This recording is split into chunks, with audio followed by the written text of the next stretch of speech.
Isang hapon sa UP Diliman, may grupo ng mga kabataang meron daw ipagyayama. Ito ang larong patintero. Sila ang grupong Yamang Pinoy. Tagapagpataguyod ng lahat ng bagay ng mga Pilipino.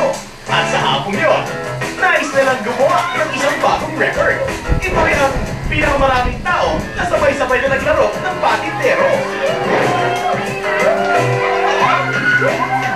Pero una-una po, gusto namin muling pukawin yung ating kaisipan, no, na magkaroon ng mga malakomunidad na paglalaro tulad nga ng patintero, which is a common street game for Filipinos. Alas 3 ng hapon, unti-unti nang nagsipagdatingan ang mga kalahok.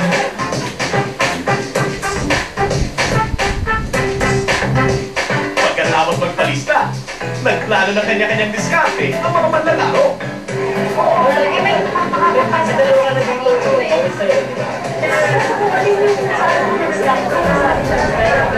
Ang patintero ay isang uri na larong kali na popular sa mga kabataang Pinoy noon pa mang panahon ng mga Kastila. Kilala rin ito sa tawag na harangang taga o tubigan.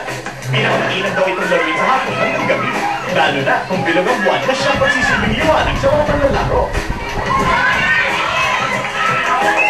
Sa paglalaro ng patintero, kailangan ng 6 hanggang 8 miyembro para makabuo ng isang team o kumpunan.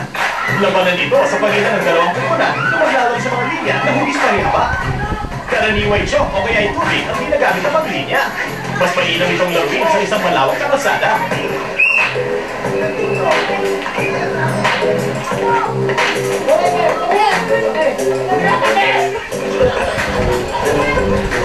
Kumaga ng 2.5 oras ang patintero nito.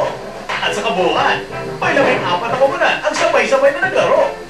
Umabot naman sa 84 ang bilang ng mga nagpatintero.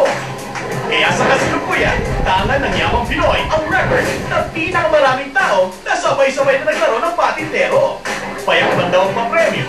Ang mahalaga ay matagumpay nilang naisagawa ang larong tunay ng Pilipino. Patintero! Larong Pinoy!